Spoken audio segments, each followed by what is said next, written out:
Okay, why don't we get started? Okay. I'd like to welcome everybody. Good evening. I am Susan Jerrison. I'm a new member of the JCRC board, and I live in the Maplewood neighborhood in Bethesda. I'm very pleased to welcome everybody to our virtual Advocacy Day and to introduce our representatives from District 16, all of which I think are going to be here tonight. Delegate Kelly is running a little bit late, so we hope she's going to be able to make it, but I will introduce her and then she can jump right in when she joins. As I think all of you know, JCRC serves as the public affairs and community relations arm of the Jewish community. We represent over 100 organizations, synagogues, schools, and the Jewish Federation.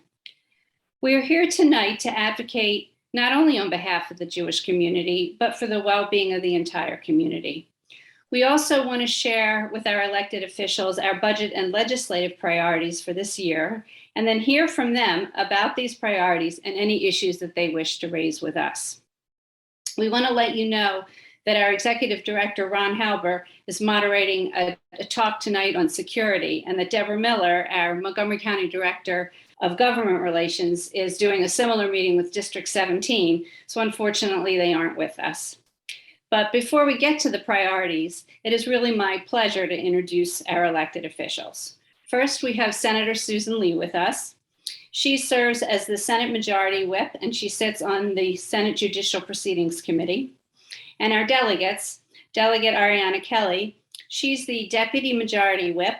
She sits on the Health and Government Operations Committee, and she serves as chair of the Health, Occupations, and Long-Term Care Subcommittee, and we hope she'll be able to join us. Delegate Mark Corman is here. He's the chair of the Montgomery County House Delegation. He sits on the House Appropriations Committee and serves as chair of the Transportation and Environmental Subcommittee. And Delegate Delegate Sarah Love, also here tonight, sits on the House Environment and Transportation Committee. We thank all of them for being here. I'll now turn the program over to JCRC board member Rick Goldstein, who will briefly outline our priorities. And then another longtime board member, Bob Barkin, will moderate our discussion. For the discussion, if you look at the bottom of your screen, there's a button all the way on the right that says reactions. And if you click on that, you can put questions in the chat box and you can direct them to Robert Barkin, or you can raise your hand and there's a little hand there that you can wave. You also should know that we are recording this conversation and that there's closed caption available. Again, at the bottom of your screen, there's a button there that says live transcript. And if you wish to see the closed captioning, just click on that button and it'll be available to you. So again, thank you for joining us. And Rick, I now turn it over to you.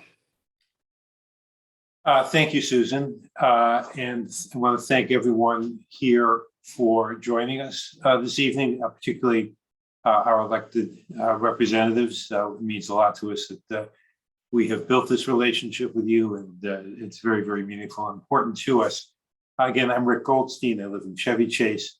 And tonight we want to focus on a few issues that are front and center for all of us.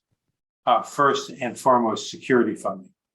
Given the dramatic rise in anti-Semitism, and actually I have now been using the term Jew hatred because so many people in our country don't even know what that word means, anti-Semitism. This is a number one priority for us. Although Jews only make up 2% of the country's population, 60% of religious-based hate crimes are perpetrated against Jewish people and their institutions. For this reason, we're requesting $2 million in the operating budget for schools and childcare centers and $3 million for houses of worship, which the governor has actually increased to $5 million. Also in the operating budget, we've asked for level funding for many of our agencies, including JESA, which runs the Jewish Social Service Agency, which runs a wonderful Holocaust survivors program, Hebrew Homes Elder Safe program, and MIDC, which promotes bilateral trade with Israel and Maryland. Additionally, in the capital budget, we've asked for funding for 2 of our non-sectarian social service agencies. The JCC is planning to build an outdoor sports complex for its special needs campers, And the Revitz House, which serves lower income seniors, needs to fix its plumbing. We are asking for your support we're asking for your support with the following legislation. Under public safety, untraceable firearms are becoming a real menace to society. So that would ban the buying and selling of so-called ghost guns. Criminal law, sexual crimes, the repeal of the spousal defense, also known as the Love is No Defense to Sex Crimes, which repeals an exemption for prosecution for sexual crimes if at the time of the alleged rape or sexual offense, the person was the victim's spouse. So it would repeal that defense. And finally, access to counsel in immigration proceedings, which sets up a program for legal representation for immigrants in deportation hearings. Bob, I'm going to throw one more thing in here. This is not in my script, but this has to do with affordable housing, which is a paper that Bob and I have been working on over the past several weeks, which we'll be presenting to the board. And another thing involved with counsel is providing counsel in eviction proceedings, which passed, the authorization for which passed the legislature last year, but apparently no funding has been made available. And that's really important because people in eviction proceedings many times don't know their rights, and they really get rolled over by landlords who are able to afford counsel in many cases. And we're just looking for a level playing field and give people the opportunity to have counsel if they can't afford it. So I'm going to hand this over now to my fellow board member, Bob Barkin, who's going to moderate the rest of the session. Thank you, Rick and Susan.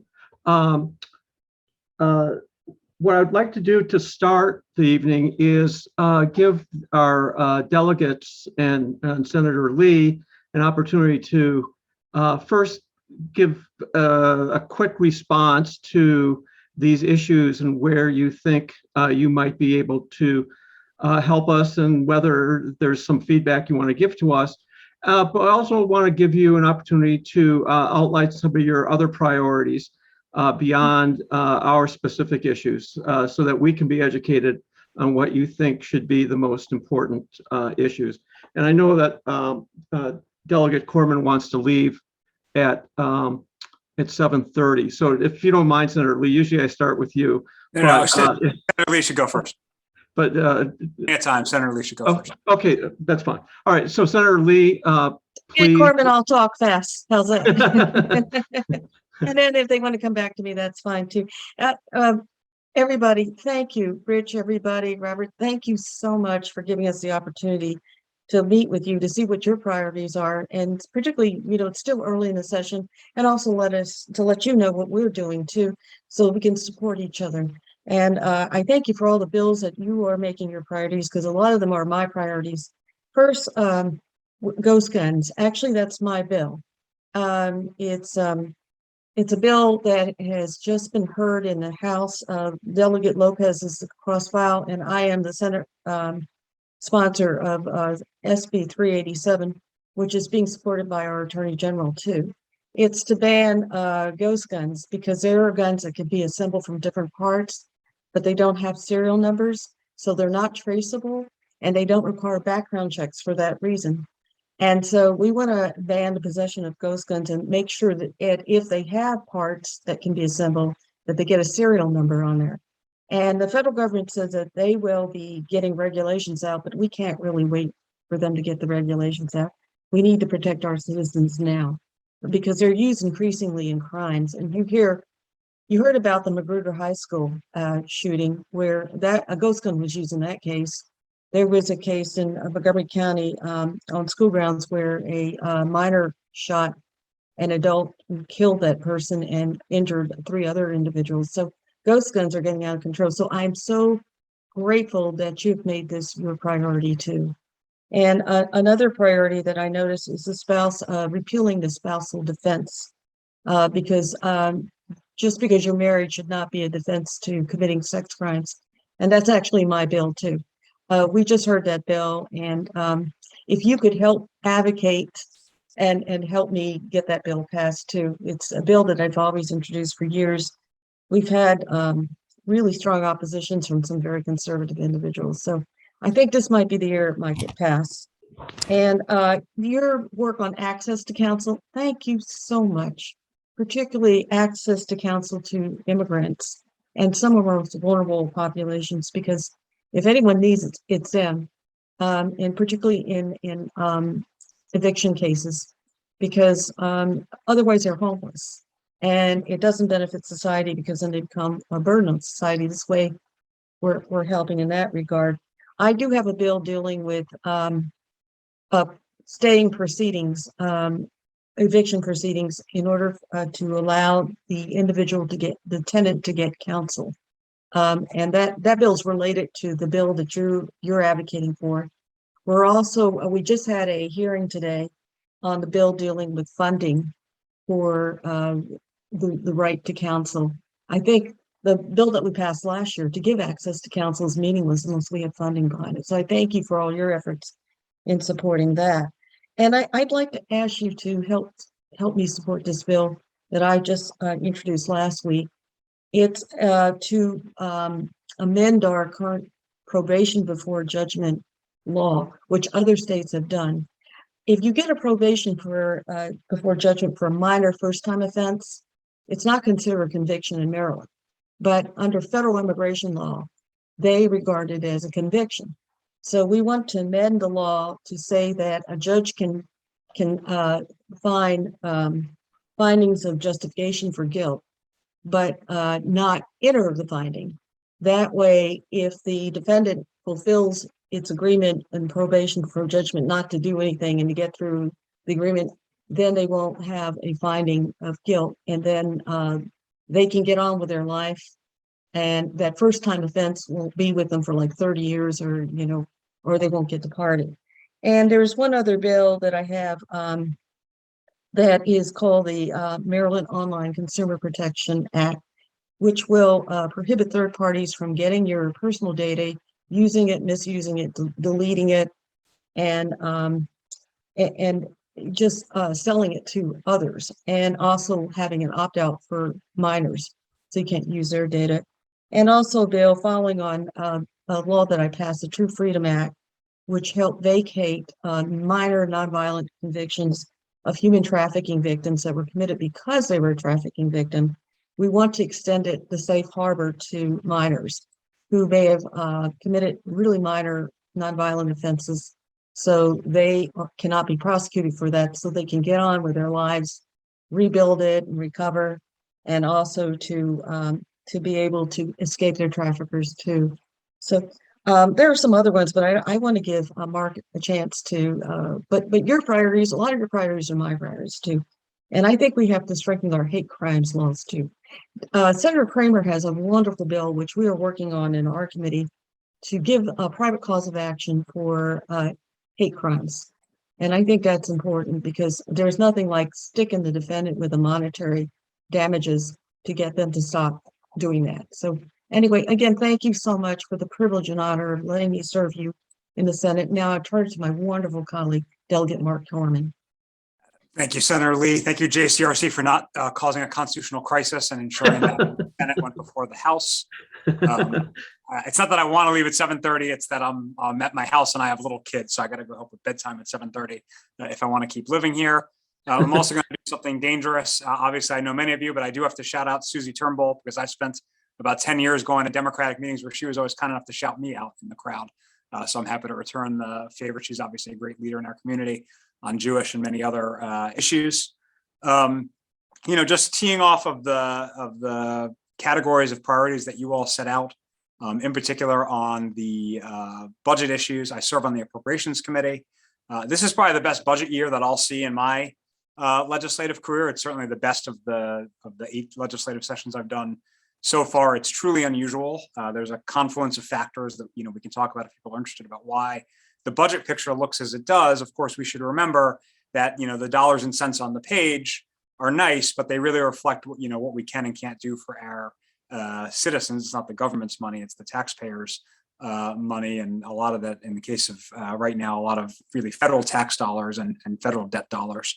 So we have a lot of opportunity because of the position the budget is in, and I don't think there should be any issue preserving the programs that you all described, both on the operating side and the capital side. I'll also add that, in addition to the programmatic money you mentioned for security, the District 16 team has worked hard to make sure that some of the needs in our area are met. We've, supported funding for the JCC security improvements, for example, and some particular temple improvements for security. I think, I can't speak for my colleagues, but I think generally speaking, we view these security upgrades as a real public good wherever they are, whether it's a church, a temple, a school, a park. I mean, these are necessary things that we're pretty supportive of.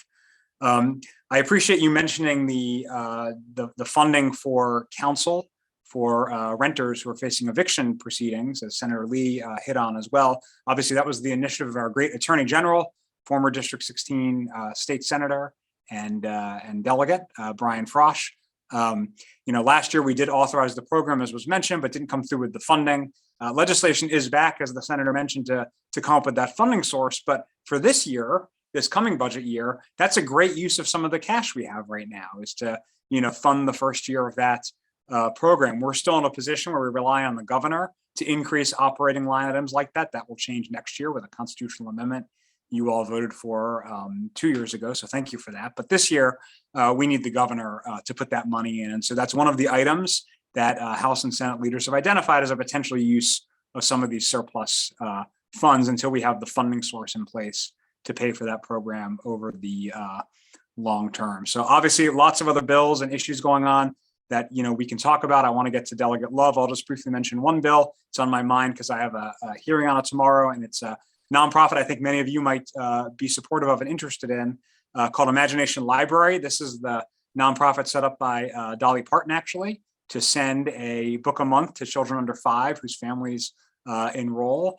There are some counties in Maryland where every child under 5 is able to get a book a month through that program. Montgomery County, unfortunately, because of our size, is not one where that's been able to happen. But we have a piece of legislation tomorrow that I introduced to set up basically a state matching fund of a few $100,000 to help the nonprofit chapters of this organization and county governments expand those programs, with a particular emphasis on zip codes with a disproportionate amount of low income individuals. I suspect many of you had plenty of, have backdrops like this one, and your, children did not lack for books, but in many communities, even in Montgomery County, there are people who need access to a program like this to get exposure to reading and language. So that's a bill I have tomorrow before the Ways and Means Committee that I'm pretty excited about. So just wanted to share it because it was on my mind, and great to be with you. I'll try to stay on for as long as I can, and we'll hand it off to my great colleague, Delegate Love, who, in addition to serving on the Environment and Transportation Committee, is also the chair of one of our House delegation local committees, the Land Use, Transportation, and Public Safety. She's been doing a lot of work on those issues locally. So let me hand it off to Sarah. Thank you, Mark. I appreciate it. And thank you, everyone. It's great to be here with you all. Really appreciate the opportunity to talk with you tonight. Like my colleagues, I absolutely support your priorities. Most of them don't come to my committee. Most of them, since they're funding, they go to Mark's committee. So all things funding, I reach out to Mark. And as the senator mentioned, she sponsors 2 of them, which are amazing. The one that really piqued my interest or got to me, though, was one that we hear a lot about in environment and transportation. You may not know that the E&T committee also covers housing. So we hear a lot of housing matters. And one of the things we hear about is the difference that it makes when tenants have counsel. I mean, it's actually dramatic, the difference that it makes. So I really appreciate that this is a priority of yours, and thank you for that, and absolutely support it. I'll just run through a couple of my bills. They're generally, I like to say I focus on privacy and plastics, but my portfolio of bills this session is kind of all over the map. I had a bill hearing today on stopping the flow of PFAS chemicals. So these are toxic chemicals. They're called forever chemicals. They're synthetic, and you find them in firefighting foam and food packaging, in rugs and carpets, a lot of stain resistant materials. So I have a bill that would ban the use of these these products with intentionally added PFAS. It's a priority of the firefighters and of the environmentalists. So just had that hearing today. I have high hopes. It's gonna take some work, but I've got some high hopes because it's really scary how prevalent they are. The Maryland Department of the Environment tested a lot of our water systems and found recognizable amounts of PFAS in our water. So we really need to stop these chemicals from getting into our water systems. Another bill that I have that's a really important bill to me, I'm an ACLUer at heart. I used to work for the ACLU, so privacy is near and dear to me. So I have a bill on protecting our biometric identifiers. So our fingerprints, our face scans, iris scans, handprints, that sort of stuff. So it would say that, you know, if a company wants to use biometrics, they just have to get our consent, because right now they collect them and we don't even know. So it says you have to get our consent. You can't sell them. You have to keep them secure. You can't profit off of them. So some really basic rules that need to be put in place, what I call guardrails for these unique identifiers that once they're gone, they're gone.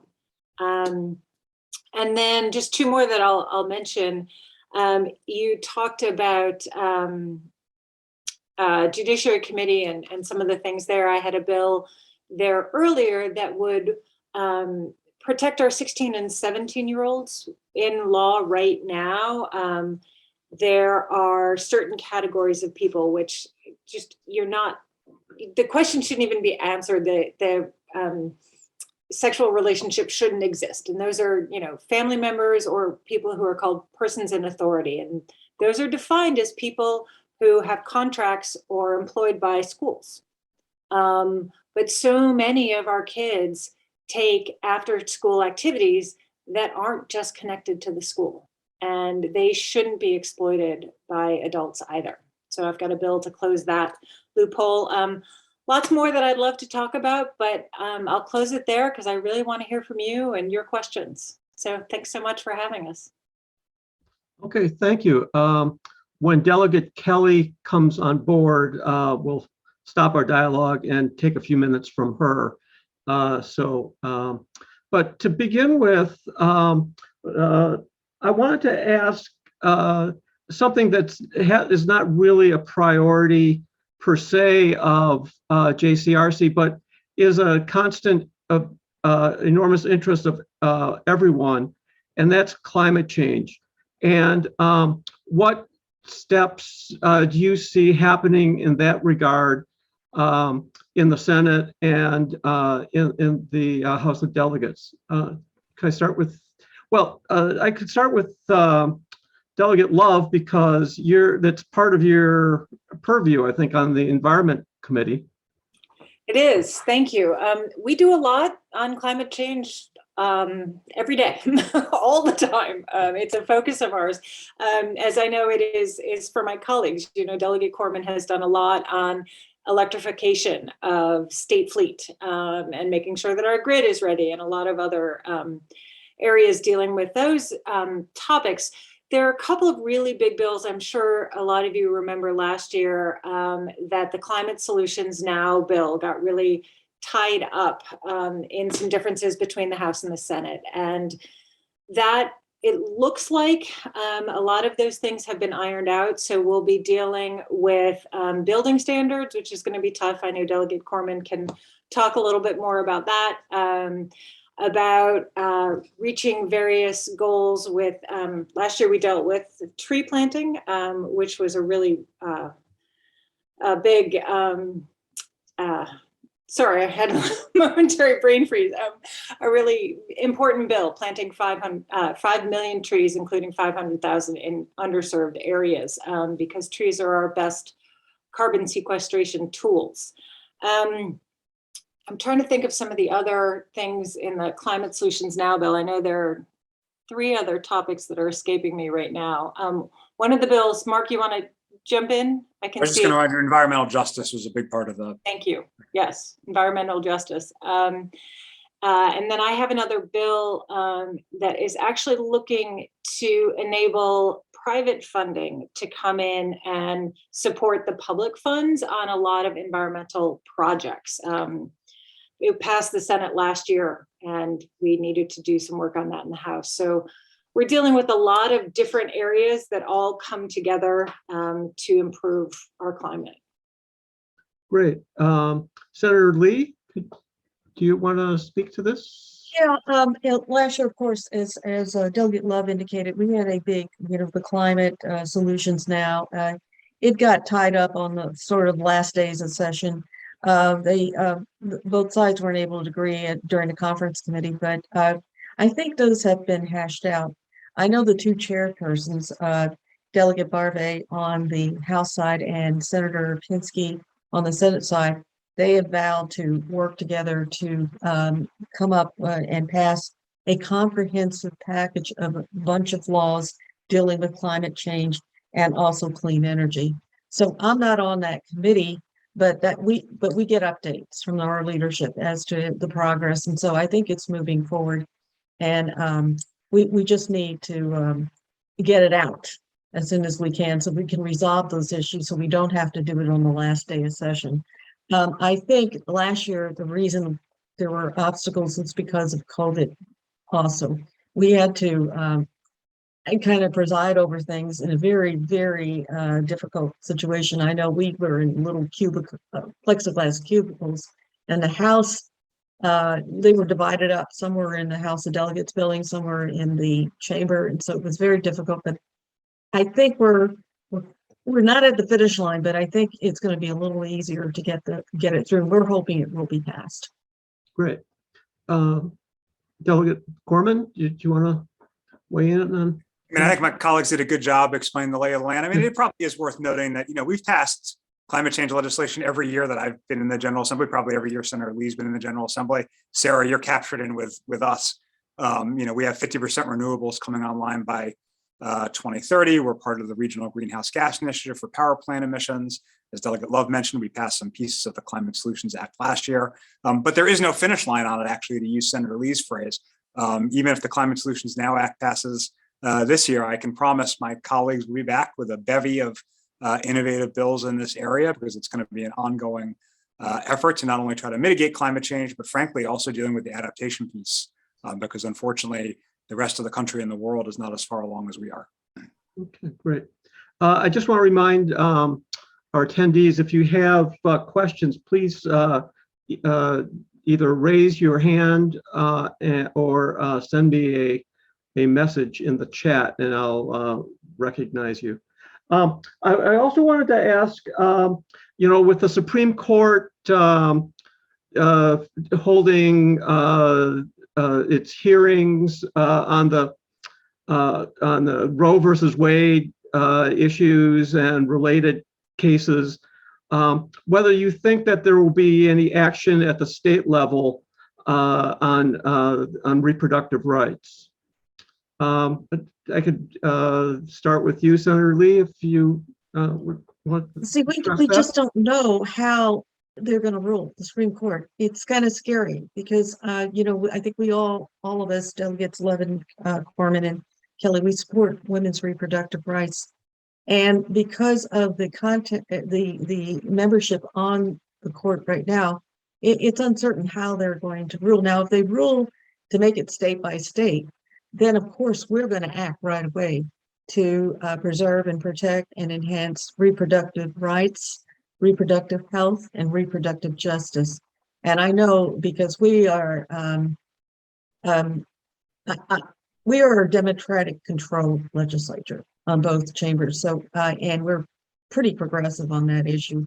And a majority of our members are in the Democratic Party members. We support women's reproductive rights. So surely, once we find out, I'm sure we will act accordingly. And I think Delegate Love can probably provide you with her insight too on this as well. Sure. Thank you, Senator. I'm sorry that Delegate Kelly isn't here yet because she is really the champion on this. She has been working very hard. I won't say tirelessly because she has every right to be tired with how hard she's been working, but she's got a really important bill. It's going to be cross-filed by Chair Dolores Kelly. So it's a Kelly bill. And it does a number of things. So one thing that it does is it expands those who can provide surgical abortions to those who are properly trained. I think they're called advanced care practitioners is the official title. Every year in the budget, we get into a fight on the floor over Medicaid funding. And every year the Republicans want to strip it out of the budget. This bill would enact it into law, so we don't have that fight. So poor women have the exact same access that women of means do. And then the third thing that it does is it works on training to ensure that more people are trained in abortion care. It's going to be called the Abortion Care Access Bill, which I truly appreciate because it is care and it is about access. So these are things that have been identified as barriers in Maryland. 2/3 of our counties do not have providers. So this will go a long way to increasing access in Maryland. And we are already seeing people from Texas come to Maryland, as a result of the Texas law. And whatever happens at the Supreme Court, we are going to have more people coming. So we need this in place in Maryland. Great. Delegate Corman, did you want to weigh in on this? Or? I mean, I'll just add, we already have a statutory provision in Maryland. We've had it for about 30 years that would keeps choice and access legal, regardless what the Supreme Court does. And there is discussion of whether we would also sort of put that in our state constitution. But again, it's already a state statute. So if Roe v. Wade was struck down tomorrow, that would not impact the ability of people to access choice options in the state of Maryland, which is why I think we're expecting an even larger stream of people to start coming in because many other states don't have provisions like that, and people would be left without access. Great. I wanted to ask, one of the initiatives that we are taking in our among our policies is affordable housing, and it's a topic that is many believe to be a crisis, but doesn't have the valiance of some of the other issues. I was wondering at the state level, what might you think, or what actions are you taking to make housing more affordable, including housing for those with disabilities? Can I start with Senator Lee? Is there any? I know there are a number of bills. They're not my bills, but they're bills that we support to help increase access to affordable housing. And I think maybe Sarah can answer that. That may come before her committee. And Mark, you could probably address the funding issue. Most of the issues that deal with affordable housing deal with the right to counsel in the committee that I serve on, judicial proceedings, and getting funding for that access to counsel, particularly for low-income individuals, especially during this pandemic. It's a life and death type of issue because you can be homeless the next day.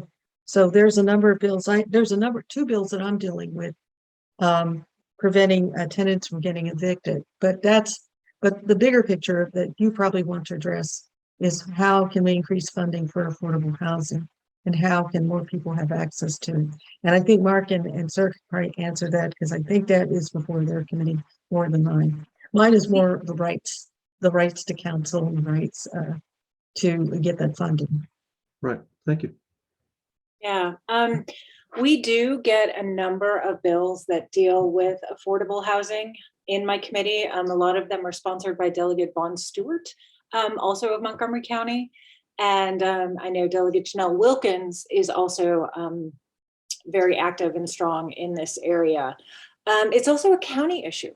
Montgomery County is looking into increasing affordable housing because we have a real housing crisis in the county. So, you know, I'm not sure which of the myriad of bills are going to move this session.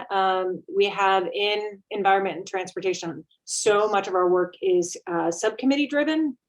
So we have a housing and real property subcommittee that really dives into these bills. I don't sit on that subcommittee, so I can't tell you which of the bills are moving, but it is certainly an area of active interest that we are working on. Okay, thank you.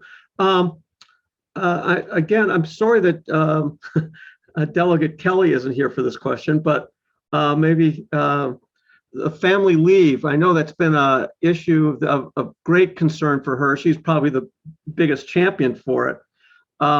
And I know she'd love to be able to address it, but Delegate Corman had to leave for family duty. So I'll start with you this time, Delegate Love. Where do you think that's moving? Do you think we'll finally get across the finish line this year? I will say I am hopeful. I've seen more momentum behind this bill than I have in years past, and you're absolutely right. I mean, Delegate Kelly carried that for at least a decade, and then she handed it off to Delegate Chris Valderrama, who is on the committee. The good news is that I'm hearing a lot about it. So I do think it's got momentum. I think we have the votes there in the House. I'm not quite sure what the status is in the Senate. Senator Lee, you can address that. I But can. I'm hopeful. Yeah, I'm hopeful too. It's called the Time to Care Act. And what it does, it was before the legislature last year too. But like I said, COVID created a lot of obstacles. But I'm more hopeful that it will pass this year because there's been more education and outreach about how important it is to pass this. It'll essentially establish a family and medical leave insurance program so that hardworking individuals can take up to 12 weeks of paid leave to take care of themselves or to take care of a family member. It's a very important, and I think it's I was told it was one of our leadership's priorities. So we'll probably be getting that out. And of course, we need your advocacy too to help support us to be able to push it out of committee. So thank you for bringing that up. That is a very important bill. Okay, I'd like to allow Todd Schenk to ask a question. You can unmute. Thanks, Bob. Thanks to JCRC for holding this forum, and thank you, Senator Lee and Delegate Love for being here. I'm a resident of District 16, so appreciate all the work that you do on our behalf, as well as being the CEO of the Jewish Social Service Agency and see the impact for so many citizens across Montgomery County here that you're helping to impact. As Rick said at the beginning, we're grateful for continuing to get support for a number of services serving older adults in our community. Holocaust survivor services, our coming of age program. Those have largely been level funded for years. And I wonder if you have some thoughts about, in this kind of unique budget year, two different questions really. One, whether some of the funds, there's an opportunity to think about where some of the funding that's been provided year over year might need to be adjusted for inflationary costs, for additional salary increases through the years, and whether this is an opportunity for those kinds of conversations, or really whether the additional funds are targeted more for unique one-time costs, unique issues maybe related to the effects of the pandemic. And then secondly, if there are some things for agencies like mine, there are a number of us that are on the call here that we ought to be attending to, that you're hearing from constituents and that you're hearing from people across the state that are emerging needs around the pandemic, that you see that there really needs to be more of a human service response around. Senator Lee, would you like to start with Yeah, that? with this pandemic, it has revealed a lot of our vulnerabilities, and I think that there's even greater need to provide services, particularly to vulnerable communities. And I wish Delegate Corman was on here because he sits on that committee, that the Appropriations Committee that does with these budget issues. But I think now the legislature is going to have more impact in on the budget since we passed the law to let us have more input. Because before the governor had control over the budget and we could only delete it. Now we passed a law recently where we can have more impact over it. And that's why we probably have to work more closely together to identify where the needs are, especially since there's now a surplus. And maybe we could use that toward going to the most vulnerable and also the most critical needs that we have. And but let's work together. And I could probably answer your question more in depth if we have a little more time, but we could talk offline later. And please don't hesitate to contact my office. My chief of staff is Michael Lowry, and you got our phone number, right? Just call me and we'll go over everything because this is a pretty detailed question. And I want to make sure that we answer your questions as to how to access that funding. Delegate Love, did you want to add to that? I'm sorry, I just froze, so I missed a lot. I believe what I heard Senator Lee say is exactly what I would add, and just reiterate. Unfortunately, just had to. So definitely reach out to him, and I. There is for services. There's a lot of discussion about one-time infrastructure costs, but I think there are a lot of opportunities here. So, and we need to increase funding for a lot of these services. Right. Dr. Rockhauer, do you have a question? Sure. I just, I know the senator and the delegate have heard this from me before, but in terms of making sure that the vulnerable people are taken care of, the governor in his budget this year put in 100% Medicare parity for payments for physicians in Medicaid. And the advantage of that, and we're fully in favor of that, the advantage of that is it gets more doctors into the program so that more people can be taken care of. As you well know, and you've heard this, as I said, from me before, people from Hagerstown would be coming down to see me in Rockville because there's no doctors between there and here that are in the Medicaid program. So, keeping that in the Medicaid budget is very, very important.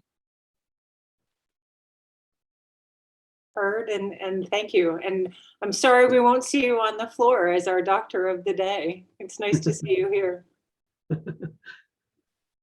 I'll be back on March the 2nd. I just want to thank you for your advocacy on behalf of MedChi too, because I know you wear different hats, and it's important that your voices are heard too, because right now I think correct me if I am, there is a shortage of primary caregivers. Is that correct? And I think this funding is critical to ensure that the doctors can provide those services, but they can't if the funding is not there for Medicaid. Thank you. And thank you for your advocacy again. My pleasure. I wanted to ask one other question, and that regards policing. And the last session, there were a great number of reforms of our policing. But I think in the news and again with this incident in Montgomery County Montgomery County, whether whether you see any pushback to the policing initiatives that were taken last year. We're now just implementing them, and I just want to clear up misinformation. We did not defund the police. We never did that. And I thought it was disingenuous of Governor Hogan to say that, because that was totally incorrect. That is not true. What we did in our legislature is we passed this important police reform that was long in coming. And I think the murder of George Floyd kind of highlighted everything about the grave and injustices and inequalities that exist for hundreds of years, particularly in our criminal justice system. So I think what we did was to create more accountability, more transparency, and make for a better police force that would be our guardians and not someone that we would fear, but someone that would work with our community members to help solve crimes and to protect and keep families and ourselves safe. And we did that through things like we required statewide the use of body worn cameras. This not only can provide that to ensure that there isn't that misconduct, but also to exonerate the police too, in case there is a false charge against them. And then we also establish a use of force standard. And before it was like piecemeal, depended on what jurisdiction you were in. And then we created transparency in the disciplinary process. And also we created a standard for no knock warrants. So you can't just go in there and you just burst in there and create another Breonna Taylor situation. And then we also had a mechanism for investigating police custody deaths that would go with the Attorney General's office. So it would be an independent investigation. And then we did a scholarship to recruit the best and brightest law enforcement. They would have to work in law enforcement, but they would get this huge scholarship. So we're trying to implement those changes right now, and I thank you for your support last year on the major. It was very difficult passing it, but we got it through. The governor vetoed some of them, but we overrode the vetoes. So we're moving forward. But please give us your input if you think that we're not doing enough. Thank you. Well, we appreciate all your efforts on those in that regard. That was one of our major policy initiatives for the year last year, and it remains a very big concern. Delegate Love, would you like to? Sure. It's been very frustrating to me to hear my colleagues across the aisle talk about how this is going to talk about how this is going to demoralize the police, and talk about how Democrats hate police, and that's not at all what the bill was. And if you listen to the debate, that's not all it was. And then talking to our chief of police and hearing from him how demoralized some of his officers were, and my trying to tell him, we support you, okay? We want you to have the standards for the professionalism that you should show, for the professionals that you are. We're giving you weapons and license to kill. You need to be trained, and you need to be given the support you need. So there's definitely been some, you use the term pushback. I think there's a lot of misinformation out there. And now as we're starting to see some of these things come online, I think departments will see that, we're not defunding the police, as the governor has said, and the senator mentioned, that we do have these programs to support them, that, we don't expect them to be the be all and end all. They can't be mental health and first responders and they need more help. So as I said, continues to roll out, I think that they'll get more of that. That said, there are some departments that really have a lot of cleanup to do, and there's just, they just have to do it. So there are going to be some bumps in the road. But, as everybody here knows, what we did was hard and it was right. And there's still more work to do. So it'll take a little while. Okay, thank you. I think I'll just ask one last question. When we were all out driving, road congestion was always a major issue. Since we seem to have hunkered down quite a bit, it probably has moved back to a back burner. But I know that Delegate Love, you were concerned about how I-95 was being widened, and like, could you speak to that for a little bit, and then Senator Lee can chime in. Sure. It's too bad that Mark had to drop off because he's been deep in this fight. There's the bottom line is this is the governor's plan, and the governor is ramming it through, and he can. We can't stop it.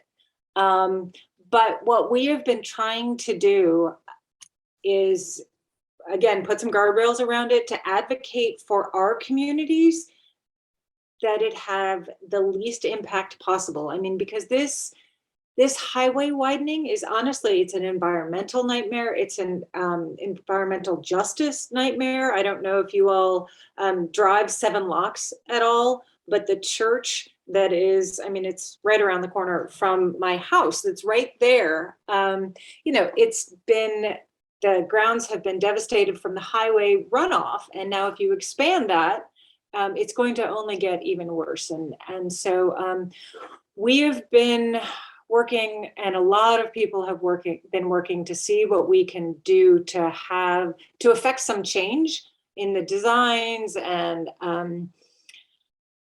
it's going to go forward, unfortunately, but we're going to continue to fight for our constituents and do what we can to minimize the impact. Senator Lee, did you want to chime in? Yeah, you know what? I think the governor's a proposed solution to add toll roads is not going to cut down on congestion. I think it might even increase congestion, and it's also going to be expensive for those that want to use the Lexus lanes.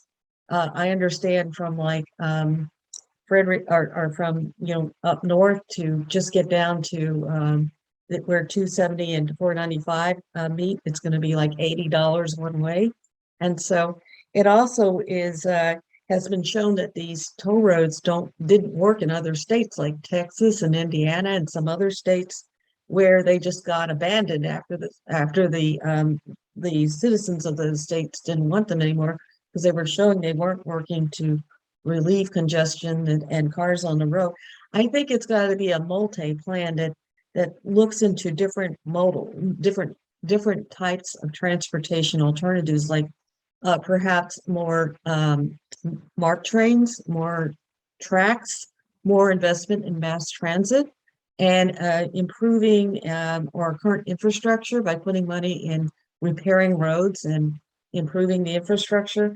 But I think that, and also County Executive Earlridge had a good idea. He's been trying to get reverse lanes considered, but that has not been something that the governor has even entertained. But we have to have the counties that are impacted by the Beltway work with the administration, but I don't think the administration has been that responsive to us. I had a bill years ago that would require the authorization of the counties that the toll roads go through before they can do that, because I think it's important that you have input from the communities of those communities that will be negatively impacted by that, such as environmental concerns, health concerns. So we're still working. I hope it's not a done deal yet.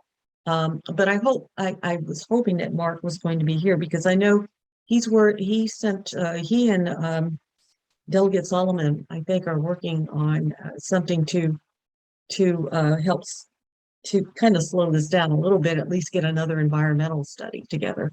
But I think he's got the particulars of what he and Delegate Solomon are proposing. But thank you for that question. I think transportation affects everybody. But we are working for you. Delegate Love and I, Delegate Corman, Delegate Kelly, we're working for you. Well, thank you so much for coming, and the two of you did double duty because of circumstance. I really appreciate. I didn't want to put you on the spot so much, but you guys did a great job. And we'll double back with Delegate Kelly to give her some of our thinking, and she's always been a great supporter of our initiatives. So At this point, I think I'd just like to thank you for your support and continued interest in matters that are critical to us in the Jewish community and all Marylanders. And we look forward to working together as always. So thank you, Senator Lee. Thank you, Delegate Love. In absentia, Corman and Kelly. And thank everyone else for attending.